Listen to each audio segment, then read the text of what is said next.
بسم الله الرحمن الرحیم. د حجاز ننګرهار خصوصي عالی لیسې د مجازي نړۍ لیدونکو او لیدونکو ته سلامونه. هله ده چې ښه به یاست. نننۍ موضوع د زما د قربانۍ مسایل د قرآن او حدیثو په رڼا کې. قرباني کول موږ ته د زرګونو کلونو وړاندې یوه تاریخي واقعه او د هغې یاد راتازه کوي چې هغه د ابراهیم علیه السلام او د اسماعیل علیه السلام بېسارې او لامثاله عظیمه قرباني ده او د الله تعالی حکم ته مکمل انقیاد او تابعداري ده او د ابراهیم علیه السلام سنت او طریقه ده. حکم یې واجب دی.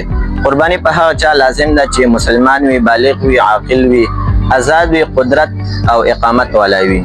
د قرباني د څاروي خصوصیات: اول شرط چې د بهیمة الانعام څخه به وي. بهیمة الانعام عبارت له اوښ، غویي، ګډ او چیلي څخه دی.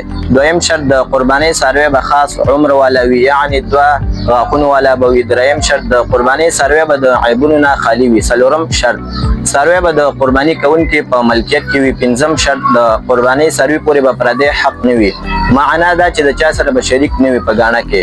شپږم په محدود وخت کې به ذبح کوي. اووم د الله په نوم او د الله تعالی د رضا لپاره به ذبح کوي. د غیر الله په نوم به نه ذبح کوي. د قرباني د ویشلو مستحبه طریقه: ټوله غوښه باید 3 برخې کړی شي. لومړی برخه په خپله او په خپلو بچیانو وخورئ. دویمه برخه خیرات کړئ. دریمه برخه ملګرو دوستانو ته ډالۍ کړئ. د قربانۍ کولو فضیلت: د قربانۍ د څاروي د هر یو ویښته په بدله کې یوه نیکي حاصلیږي. د ابو سعید خدري رضی الله عنه نه روایت دی چې نبی صلی الله علیه وسلم فاطمه رضی الله عنها ته وفرمایل: پاسېږه خپلې قربانۍ ته حاضره شه. پس د اول څاڅکي د قربانۍ د وینې سره ستا ټول مخکیني ګناهونه معاف کیږي. نو له زړه نه پرې خوشحاله شئ. هذا وبالله التوفیق. تقبل الله منا ومنکم صالح الاعمال. عیدکم مبارک.